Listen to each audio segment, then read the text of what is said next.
Hi everyone, welcome to All Things Iceland, the place to get the inside scoop on Icelandic nature, history, culture, and language. My name is Jules, and I had the pleasure of interviewing Birta Abiba, who was crowned Miss Universe Iceland in 2019.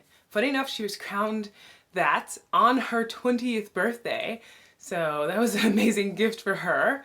It's interesting because I don't normally follow beauty pageants or kind of pay attention to what's going on with them, whether it's in the US, Iceland, or anywhere else in the world.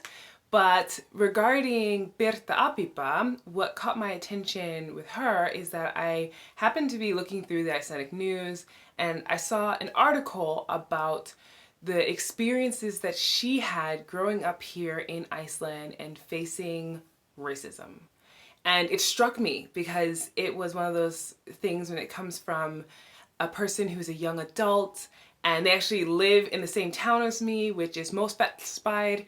And it was just really a hard story to hear, meaning like, just as an example, and we go into this, of course, in the interview, and of course how Birta, in her own way, was able to journey through and really love herself, but she was being verbally and physically abused. One of the things that she'd been called was Birta Abiba, which Abiba in Icelandic means monkey.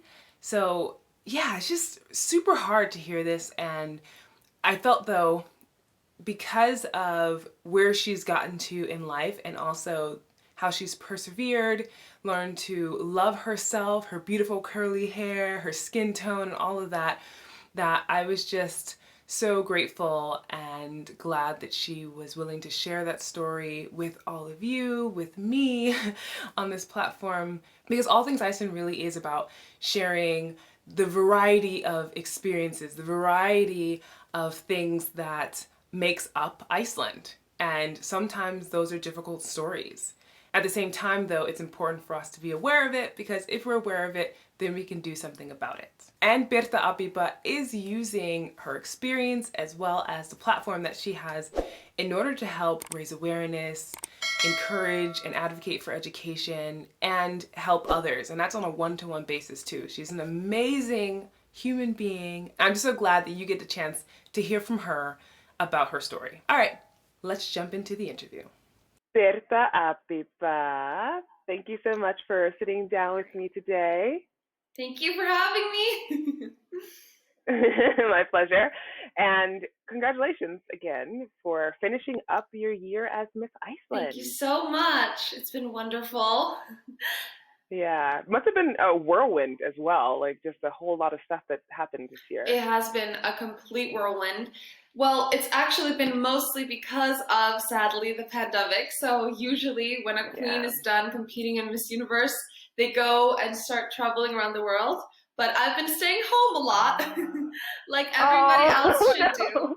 And that has been wonderful, but there's some things I wish I could have done. Yeah. Hopefully in the near-ish future when things calm down, you have a chance to kind of, it won't be the same way, but at least, go out and travel around and do something. Yeah, I think everybody is going to be jumping on that opportunity. Yeah, it'd probably be like a roaring party all over the world. In regards, though, before we kind of go into your life becoming Miss Iceland, there's a lot that's happened with you living here, being born and raised in Moso, which is funny enough, we both live in Moso. Or do you still currently live there? Yeah, I still currently live there. Okay, yeah. So we weirdly enough live very close to each other, and I've never seen you in Moso, and I'm sure you've probably never seen me either. I don't know. we've seen, you never see the people you want to see, but then once you know they're there, you always see them. Yeah, exactly. Even though we did meet each other at the Black Lives Matter gathering recently, and it was very lovely to meet you in person. And it was also before meeting you and before even the Miss Iceland pageant, there was an article that came out and talking about your experience growing up here in Iceland, and specifically you're growing up in Moso. So I was just wondering if you can expand upon a bit what was it like for you growing up here and looking different than the other kids that you were around in school? Well, when it comes to the article I wrote, it was both heading about my childhood and talking about my experience competing in Miss Universe Iceland. And it all centers around one thing, and that is lack of representation that we have in Icelandic media when it comes to anybody different than white. And the racism I have endured since I was a little kid. And it comes in small doses, like being when when the Second World War was in Iceland, the government banned black soldiers to come to Iceland because they didn't want the white women to mix with them. But there was it was called Ástandið. And when my mom was walking with me as a little baby in a stroller, just taking the bus somewhere in the middle of town, two old ladies came up to me and pointed at me and said, "Oh, so still Ástandið is happening here." Whoa. Yeah. And when I was a child, my name is Birta Abiba, and Abiba kind of sounds like monkey in Icelandic, like ape. So I would call Birta ape. And over time, those little things start picking away at you. And I started to try to adapt to what I saw, which is a lot of white, white stars in Iceland, or white people on TV, or in the musicals, or in anything I watched. So I bleached my hair and straightened it. I tried to stay as far away from the sun as I could. And I tried to ignore everything about me that looked different. I was still sticking out like a sore thumb. But then I started to use the approach, break yourself down before anybody else can break you. So I used to say the racist jokes. I used to let people call me the N-word and laugh along with them like it was fine. To try to tell myself that it's fine if they make fun of me. And I've had so many kids reach out to me, not just half African and Icelandic like me, but every race, with almost the identical story for me, where they grow up hearing these things and slowly they try to cope with it by letting people just do it to them. And because there is not a lot of racial classes in Iceland, there is nothing, we are still moving very slowly when it comes to having the correct representation and when it comes to having education in class. And I wanted to be a part of that movement because I remember also the first time I saw a beauty pageant on TV, and I thought it was the bee's knees. I remember seeing those girls, and they looked so beautiful and so graceful, and nobody looked like me. And once again, I felt a little bit of a slap in the face, because I wanted somebody that looked just like me to win, because this was supposed to be the girl most beautiful in Iceland. And so when I decided to compete, I wanted to be able to use my platform to educate and raise awareness for what many other Icelanders are going through. And I was so shocked, but still not that surprised when I got thousands of messages from both parents and moms and dads saying "Oh, we have a mixed race kid. Thank you so much for talking about it." And kids as well telling me, "Hi, I've been called a lot of racial slurs and I let my class do it to me." Or "This is the day I'm not going to let anybody call me this," or "We watched your thing in school." And I think just opening the conversation, it doesn't matter who does it, just as long as we keep having the conversation open, we will keep moving forward. And I'm just very grateful that I got to use my platform to be a part of this conversation. Yeah, absolutely. And thank you for allowing, us to kind of get some insight into your world and also sharing your experience, because it's not easy, obviously, to live in a place literally where everybody looks different than you. And like you were saying, you're just feeling like you're just doing your best to assimilate to it. And that meant tearing yourself down, which is awful to have to feel like you cannot be your true self because you don't believe that people weren't being very nice to you either. That's the other thing, that they were discriminating against you. So it wasn't just something you're feeling this only inwardly, you're actually experiencing it from the outside as well. And I heard that you had, at one point learned to love yourself. Yeah. And so being in this environment, though, where you're not getting that type of imagery or the people around you, even though you might be getting, love from your family. What did you do in order to get to a place where you felt like, I'm going to love myself, I'm going to let my hair be its curly, beautiful self, and just be unapologetically you? Well, first things first, I think a big part of it started like when I was little. There's always something good and bad. There's always something to counteract the bad. And even though my confidence was starting to be in just like rubbles, I still have the first black Barbie doll that my dad got me because he had to go to America to buy it because they didn't sell it here in Iceland. Wow, But she still had straight hair.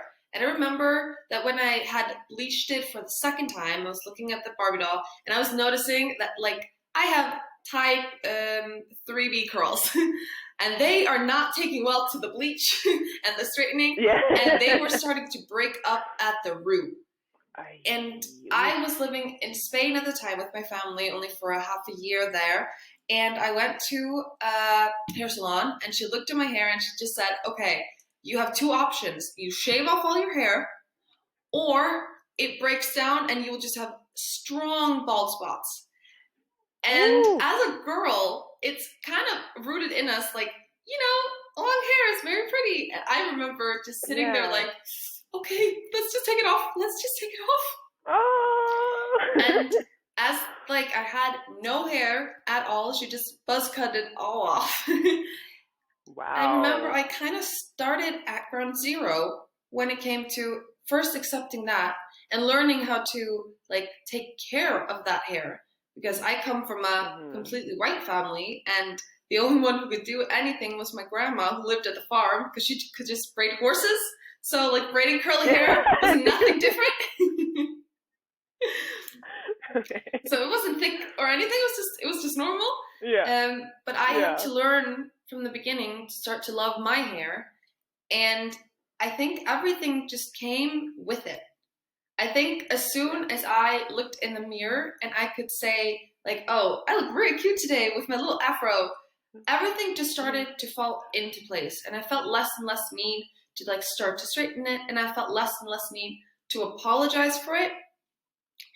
And even though it's a constant battle to just truly love yourself, and I want all kids to know that it's okay if you wake up some days and you're not 100% like, I'm the greatest today, because that's fine. Everybody feels like that. Yeah. It's okay to take small steps too, to find something about yourself that you truly love. And I think that's very important. And I think every kid needs just to know that they're the greatest. No, because I used to say, like in my statements when I was Miss Universe Iceland, and a lot of people said, oh, that's kind of weird that she would say this, that I said, like, it truly is what's on the inside that matters. But I don't think people understood that what I meant was, in the end, our physical appearance, it will all just age. And we will all look old and gray and be, and we won't be this ideal standard of beauty anymore. But if we are a good person and if we do our best to be kind to everyone, we'll always be beautiful. Yeah. Absolutely. Yeah, and that's a great message. And I think it's a reminder, too, for adults. Yeah. Because especially now when a lot of us are stuck in the house and we're just kind of like, you know what I mean? You're just like walking around in your sweats or whatever else, and you just don't feel cute, right? And I think just in general, it weighs on all of us in different ways, but especially children. I mean, you're internalizing that you're not good enough from an early age when you're not seeing, like you said, the representation of yourself when it comes to standards of beauty. So you decide at some point to get involved with this pageant in Iceland. Yeah. Were you doing anything like this beforehand? When it comes to pageants, no. As you might know, Europe is a very, like, especially Northern Europe, we're not a very pageant-centered country. So there's only one pageant like this. There are no male pageants and no children pageants. So I had never, like, walked in high heels when it came to this. Like, no, I've only gotten, like, a pair borrowed from my mom when I was, like, going to a dance, but I never walked, like, on a platform. I did not know how to do my makeup.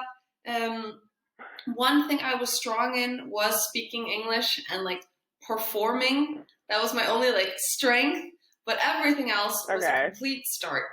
And I didn't have an Instagram before I started the pageant, so I made an Instagram to start the pageant. No. That's kind of unusual for, I feel like, around your age. Yeah, I know. Did you have TikTok? No, I do have TikTok now. I love I'm a TikTok stalker. I don't post, but I just stalk everyone.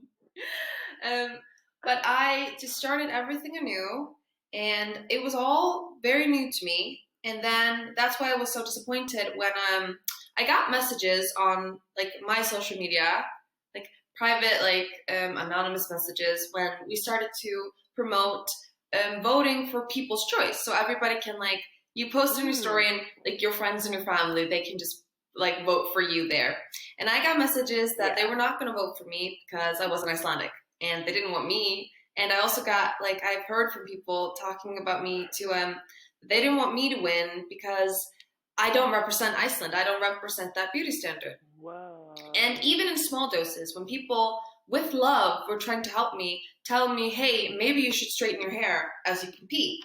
And maybe you should not, because all the girls get spray tans, you know, to look like less shiny on the stage. You're like, maybe you should not get a spray tan, like people around me, not the pageant like organization, thank God.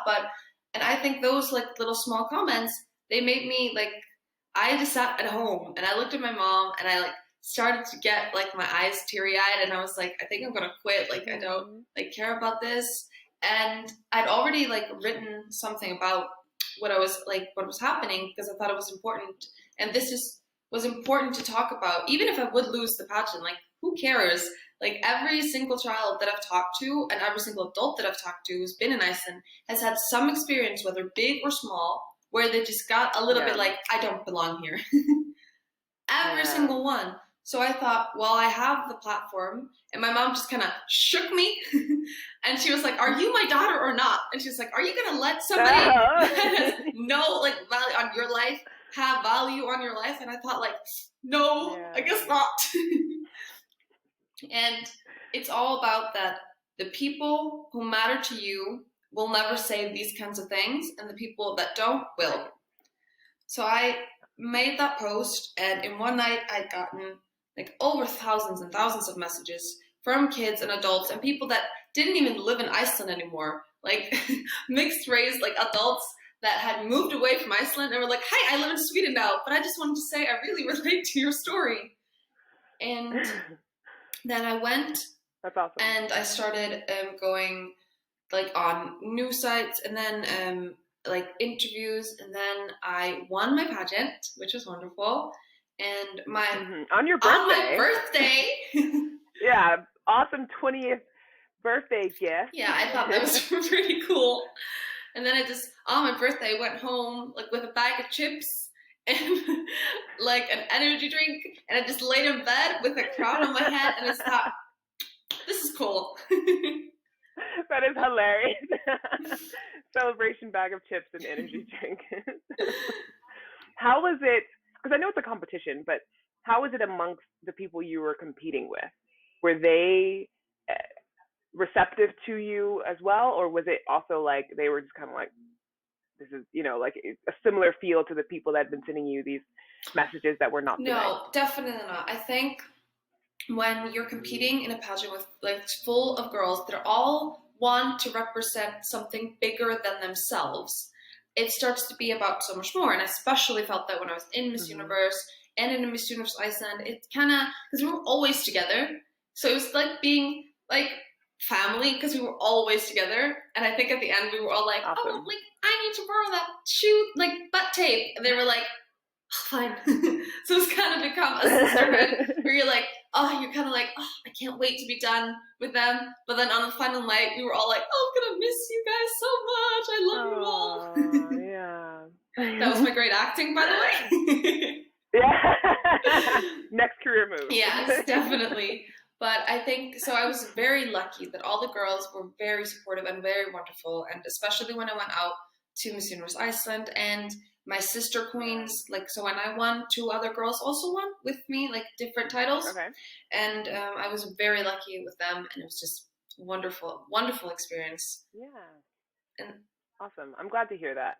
And when you won, what was the reaction in the country? Because I know you mentioned that, you know, there have been people that were sending you messages, but in the news, what feeling were you getting at least about the reaction? I remember when I posted my my article about everything that, like, I only talk about bits and pieces of things that happened in my childhood, because I don't think things define you, but I think it's very important to use them as an educational tool. And then I talk about what happened during the pageant, and that was like the largest one. And I remember when it came into the news outlets, my mom called me because I was at my friend's house, and she said, "Don't read the comments." She's like, "Do not read the comments. Don't dare." And as soon as I hear that, I'm like, "Oh, there are comments? I need to read these comments." And I just remember a lot of white people arguing about the factualities of my life. So a lot of people telling me that I'm like a liar, and then a lot of people telling those people, like, "You don't get to tell her she's a liar." And there was a big argument, and I was very worried that when I would win, I would like log on to like Vísir.is and just read the comments like a crazy person. But so I didn't let myself actually on my birthday read anything about me winning. Good for I said, like, no, it's my birthday. I'm not going to be negative. It's my day. Yeah. So I'm not sure when it comes to like the broad consensus, like during like my first few days as queen, but I just remember that I also had that thought in my head that if I've helped one kid, like one kid could look at the TV and see themselves like in this pageant, because I know how much girls like this kinds of stuff, even though there's some people today that say this is outdated and we shouldn't be pushing this anymore. Like, I still love it. I still think it's a wonderful opportunity for girls to like grow in confidence or push something that really is important to them, and to see something different, something change. And I know that I had videos from parents filming their kids with their little curly hair, staring at me on the TV and screaming their head off when I won. And I would have done the same if somebody else that's not me would have been winning these kinds of pageants when I was a little kid. I would have done the same if I would have seen like a black Barbie in the store. I would have done the same if I'd seen a brown baby born, like the baby doll. I think just seeing like these small bits in history that don't really matter in the grand scheme always matter for people's individual lives, because they don't know how hard it can be to never see yourself in like that beauty standard, or in that like musician, or I remember when I was in like a school play, because we had this thing, like my school had a lot of blackface school plays, and then when I was cast, oh god.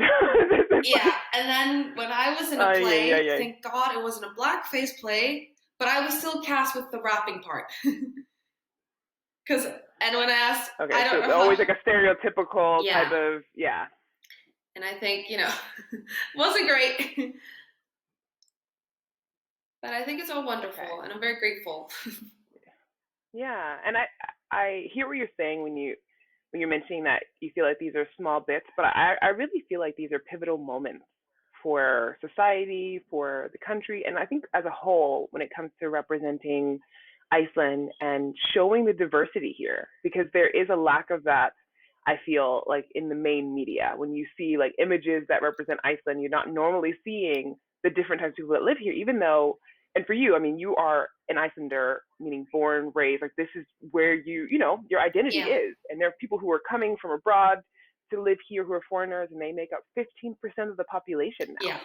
Yeah. So it's like, this is a changing place, and like every place in the world, it's adapting and changing, and people need to be able to see that, and it's a good thing, and it's bringing lots of different ideas, and like you mentioned, like representation to people who, like yourself, growing up here, are Icelandic and just want to feel like they belong, like they are beautiful, that they are accepted. And that is, to me, a huge thing, especially if it's even just one child. Like you mentioned, that one child could change the course of history just because they felt like they belong. And I think talking to you, and now I think of my past 3 days since I've given away the crown. And I gave away the crown. And then the day after, I had a taxi driver tell me that he wanted to teach me Icelandic because he thought I was a foreigner. And the day after, and the day after that, and the day after that, mom of a girl who was 4 years old, brown like me, told me that her friend had shown her daughter like my Instagram because her daughter was starting to experience people calling her ugly and like dirty, and she wanted to show her that like, hey, you know, the prettiest woman of Iceland last year, she was brown just like you. And I think this is what really encompasses my win, because it will always be, sometimes it feels like an uphill battle, because I think when I sit in a taxi and I drive past a like 10-foot billboard of my face because I'm in the commercial, and then I've seen it. And then the taxi driver tells me that he can't wait to teach me Icelandic in a car full of white people, and I sit there and I just think, oh, like, is this a fight I'm going to take? And it can get difficult. And I know, so when kids tell me like that they're tired and they don't want to take this fight, or they're really angry and every time something happens they just want to explode, I want to tell everyone like, I know, and I wish I could fix it or take it all away and just deal with it all myself. And I know how hard it can be, and I know it can feel hopeless, but that's why we have to just continue with the conversation. Because my favorite Icelandic saying is "Fáfræði lifir í þögn." Because that is... And just let everybody know what this means. Yeah, so everybody knows what "Fáfræði lifir í þögn" means. No, it means that Fáfræði, I'm trying to find the best word to encompasses it. I think it would be like lack of knowledge when it comes to like racial things, or when it comes to discrimination or any of that sort. So the lack of knowledge will keep those things alive. So if we don't keep talking about them, if we don't keep educating about them, if we just shut off the conversation, and if we just let this happen, it will just keep growing. It's like a weed in the grass. Yeah. So we have to keep going, and we have to keep talking. And I think my biggest, proudest moment as Miss Iceland was I got to visit our educational prime minister and talk about how I think we really need to push racial education in schools. And that was just after the Black Lives Matter protests. Yeah. And I think everybody can do their part, but it's okay if you don't want to discuss race. Like, and that's when I have like kids that call me and they're like, so like my mom tells me I need to like educate my classmates, but I don't want to because I feel like they'll single me out, and that's okay too. Like, only person that matters should be you, and you feeling good and comfortable and just knowing that you belong in this country and that you're doing great. Yeah, and you're a great role model for that, and I think that's important too. But you said, like, you shouldn't have to feel that burden, especially as a kid, to have to educate everybody else. Yeah. Okay. So after you win, you're celebrating your 20th birthday, you got your chips, you got your energy drink, and your all these experiences. How did your life change? Because now we'd go off to the big Miss Universe, you know, pageants and stuff like that. So what happened after that? Well, after the Miss Universe pageant, I came home. Well, like in the pageant, it was wonderful because I met so many amazing girls. I had like so many of them had done so many amazing things. I reached into the top 10. It was very proud of my country, and then I came home. Yeah. And there were so many doors that were just already opening, and there were so many plans. I'd already had like booked my entire year that I was just barely going to be at home. I was just going to be traveling and doing a lot of different opportunities. And then Iceland shut its country down. And I just sat down in my bed and I thought, oh, okay, well, you know, okay, so I might not be able to go to like Carnival in Barbados and Bahamas, but it's okay. I will, you know, I'll probably go to New York to walk on Fashion Week again. No. Or I'll probably go to do this. No. And now I'm home, which I truly adore because I like being home. I like reading a lot. So I've been getting a lot of reading. Like, I turned into a hermit. Like, everybody, like, some people were puzzling, some people were baking. I was just reading in my bed. And I got to be very lucky that I've been, like, working a lot. Like, I work as a model, so that's very fun. I've been doing that since I was a little kid. So, like, just little projects here and there when they need, like, a little brown baby. It's always been me. So now I've been working as that. Yeah. So it's been pretty good. Okay. And I've seen you modeling in Icelandic lopapeysa. Yes. For I think it for East Tex. It was for Lope, which is East Tex. It's in it's in Morrison, but it's in because I watched your video. That was the first time it was recommended with me with you when you were talking about lopapeysa. Because you are so right. Everybody owns a lopapeysa that's made either by like their grandma or their mom or their aunt. Like every single Icelander has like one peysa. They're like, oh yeah, my grandma made this. It's cool. So when I got to be in Lope, because I used to like, my grandma had all the magazines because she's a knitter. So I used to like flip over the magazines because I was like, oh wow, this is like Vogue, but not. But just knitting sweaters. Lopapeysa Vogue. Yes. Just patterns, how to make a sweater. So when I was on Lopa, I called my grandma and I was like, you'll never believe it. And I was like, I made it, Grandma. And she was like, what, you made what? And I was like, just go to like Hakup. And she was like, all right. And then she was like, oh, it's you. That's so cute. So it was a proud moment. You're probably gonna like frame it and like. Well, she has two, so it's like, it's very fun.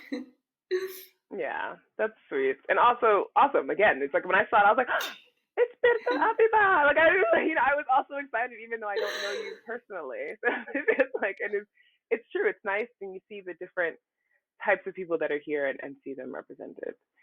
Regarding, so your life changed, and of course COVID has been putting a damper on everyone's life, changing, I should say. I would say it's hard for many people for different reasons. Of course, there are people who have lost people, and that's so hard. And in Iceland, even though it's not been an ideal situation, we're still very fortunate to be in a place where, for the most part, things have been like people have gotten sick and, Yes, we're very fortunate. But people are still getting, but we're still isolated in this way. Yeah. But we're not, like in the U.S., for instance, where it's kind of running rampant.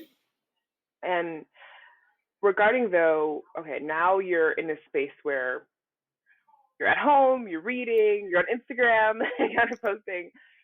Do you feel like the impact is still continuously happening? Meaning like you having one, there's Black Lives Matter, there are people who are other multi-race individuals, so they're mixed and living in Iceland. This conversation has kind of been building up a lot more. I don't know if you've been, seeing this, and I'm just wondering what your thoughts are and your feelings about the fact that the conversation is becoming bigger, and we're hearing now from different individuals such as yourself who feel like we really need to not only continue this conversation, but do some action to make this change. What I've said from the beginning of when I started talking about this is what we need is educational practices in every single school in Iceland. I think we are damaging every child in Iceland by not pushing this into their schools, because just as how they are taught that they do not say gay slurs, and just as how they are taught that they do not punish other kids for being different, when it comes to race, the conversation is moot. And when it comes to teachers and when it comes to race, they are not taught how to properly handle if something racially insensitive is happening. And they are not taught how to properly handle if a kid comes to them and says, I think like this teacher is being like racist towards me. They do not know how to properly handle that. And I think that if we don't continue pushing that subject, and I think it needs to go to grunnskólas, like, and that's, if you don't know, it's schools from like not you, like the audience doesn't know. Yeah, I understand. From 6 to 10 years, like that's schools from when you're 6 to 16 years old. I don't think like because kids are very adaptable, and I think a lot of people have said like, oh, but this is such a hard subject to talk about. This is so bad, but they already know, but they don't know but they're not learning the right way. And they're so, because I remember like when kids, like I worked with Rauða Krossin in Iceland, and I remember a 6-year-old girl coming to me and she pointed at me, she's like, why are you brown? And I said, well, and she's like, no, don't answer. I know why you're brown. You're always on vacations. My mom is also always brown because she's always in the sun. And then she just walked away. And I was just like, looked at her, I was like, well, I guess. But with kids. Because you're always on vacations. And I remember when I was in kindergarten, like other kids would call me Cocoa Puffs, like the cereal, because I was brown and sweet. Wow. And I didn't see anything wrong with that because to me, there was nothing. It was just blissful ignorance. But as kids grow older, the words and the meanings get crueler. And if they are not corrected, because kids, they're not hard for them to say, like, what you're doing is wrong and it's hurtful. And then kids will understand. Mm-hmm. But if you never correct this behavior, they will let themselves correct this behavior.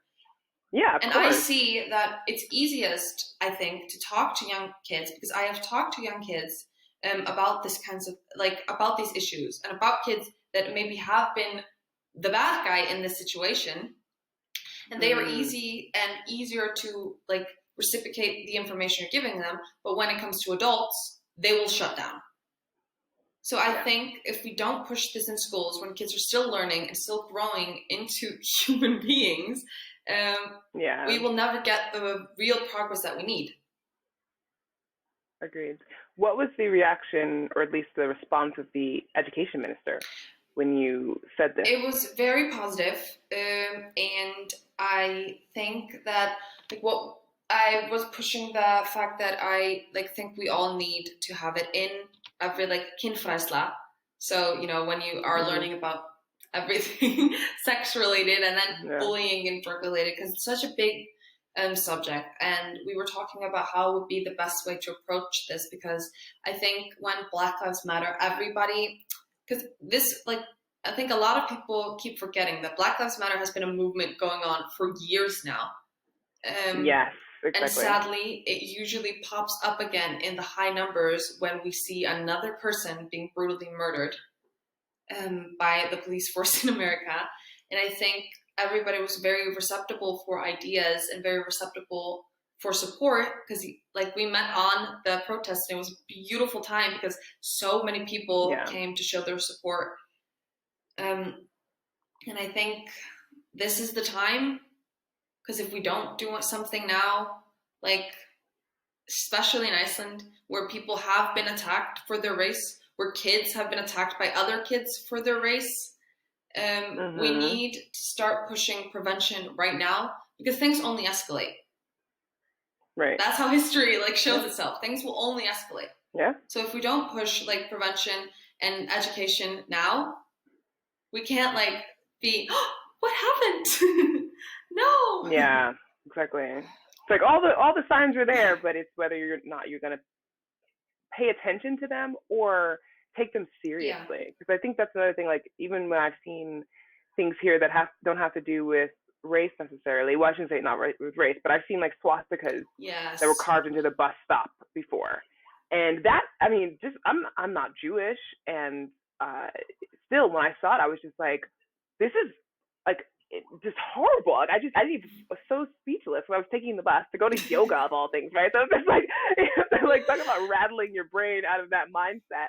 And this is here in Moso, and it's to the point where I called Gunnar, my husband, and I was just like, this is insane. I can't believe this. And he ended up calling the city to be like, you know, you have to do something about it. And they painted over it. But when I posted about it on Facebook, people were like, you know, that's just kids being, you know, stupid or something like that. And it was this whole idea of, like, brushing it off about just kids. And I was like, no, this is deeply offensive to the Jewish people that live here, to any person who is against hate, discrimination. Like, the idea that you're just what this symbol represents and what we know it to represent from, you know, school and everything else. We can't just say it's just kids. I mean, who knows? We don't know who did it, first of all. But this is idea of, like, let's not give this too much attention. You know, we've seen this before, and it's not a big thing. It's like these things, like you mentioned, they're red flags. They're potential for escalation within the society, and we need to nip those in the bud, for sure. And the excuse that they are just kids will never work, for me at least, because I know that children are available for huge amounts of empathy. And when it comes to these kinds of things, because I remember I talked about when I was in grundskole in Morrison, me and another boy were having an argument.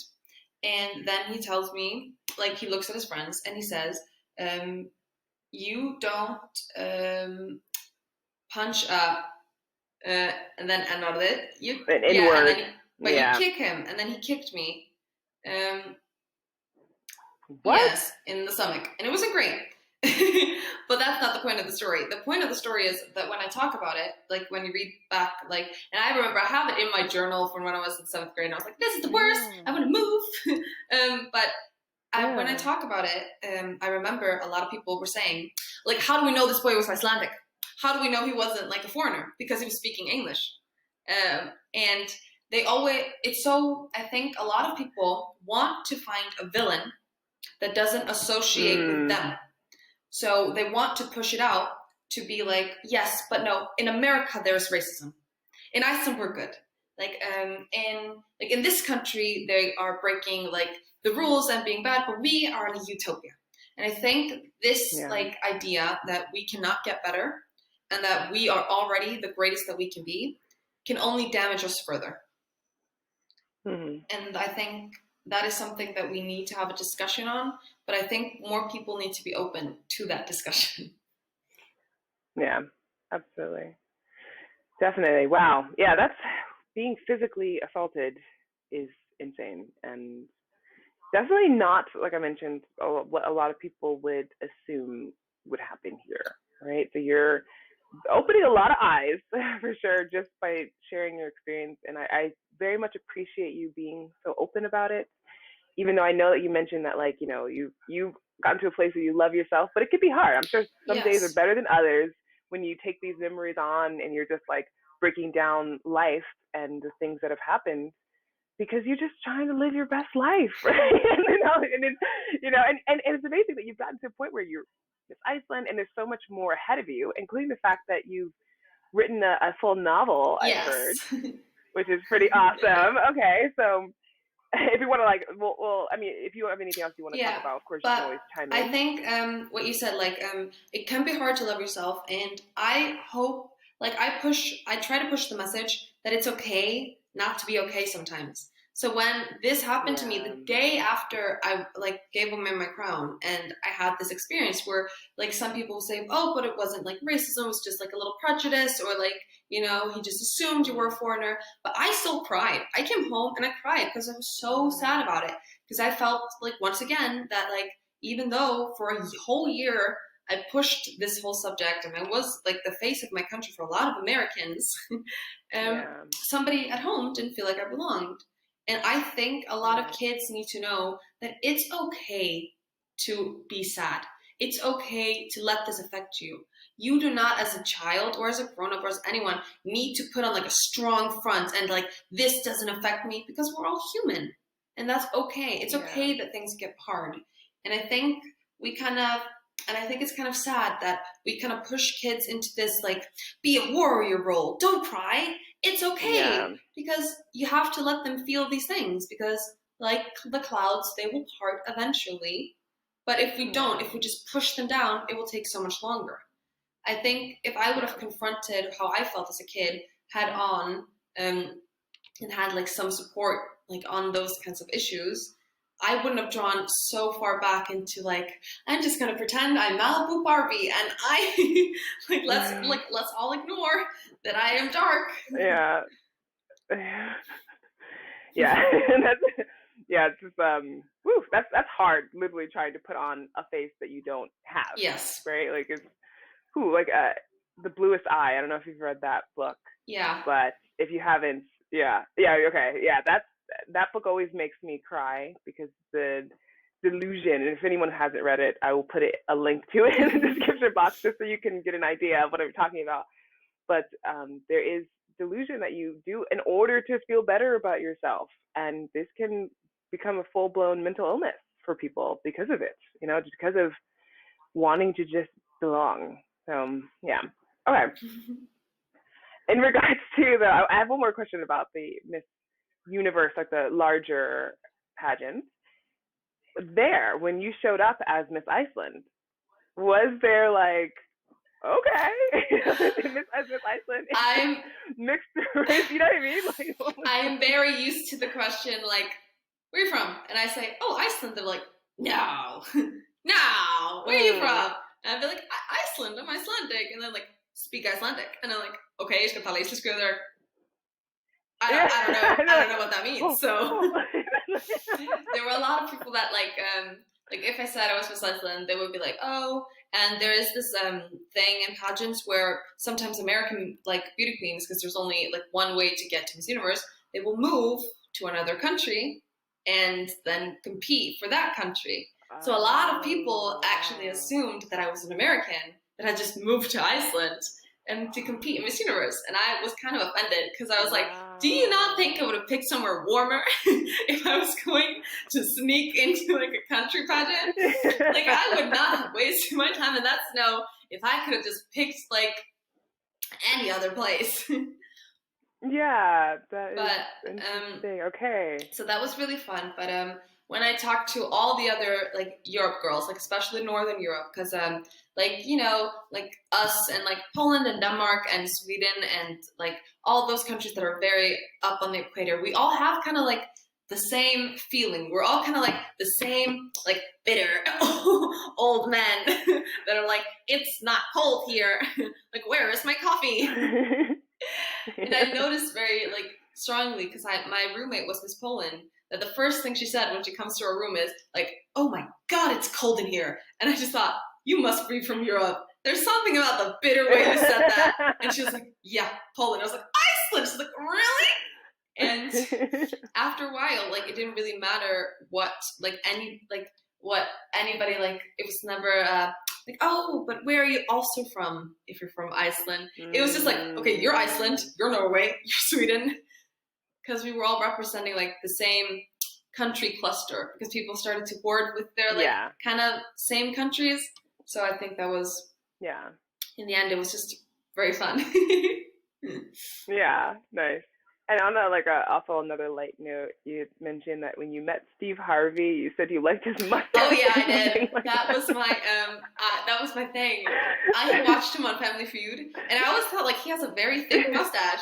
And when I came up to him, like we were going to do the rehearsal, and I just like walked and I saw him, and I just didn't know what to say. But I was like, well, you have to say something. So I just looked at him and I was like, Mr. Harvey, and he looked at me and was like, yeah. And I just thought like I'll say something now. And I was like, I like your mustache.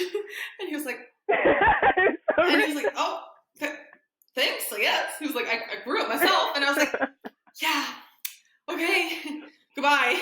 And I thought I just like thought like, oh my God, I said like my one chance to like talk to Steve Harvey, like maybe I won't get in, like, and that was, I like your mustache. And then I did get like in top 20. And then I have the question with Steve Harvey, and that was about the fact that I had a pet cow growing up, like on my grandma's farm. And I remember he asked me, like, he was like, oh, and what did you give? And I was like, oh, you have to give the baby cow milk. And he was like, you give the cow milk. But I didn't get the joke. So I looked at him, and he kind of looked at me like, you give the cow milk? And I looked at him like, yeah, it's a baby cow. And he was like, it's like that. And he was like, oh, all right. And I just thought like, oh, Steve, our best friendship is getting off to a rocky start, but we can get there. Memorable, yes. though, at least. I was one of the few people that got a selfie, and that was my proudest moment. Nice. Okay, so back to the fact that you are you've written a novel. Yes. Have you published it? No, I have not published it. The fact of the matter is, my whole dream ever since I was little is I want to be an author, and I very much used to look up to one author that shall not be named, because there's this author that wrote a big book series that everybody knows what is, and I remember reading it, and it really helped me during a time where I wasn't, because like I always said, like self-love you don't just turn on and you're like, look at me, I'm the greatest. It takes a while. And I think the hardest time for me was when I was like completely bleached hair, completely like never went out if there was any sunlight, to try to be as pale as possible.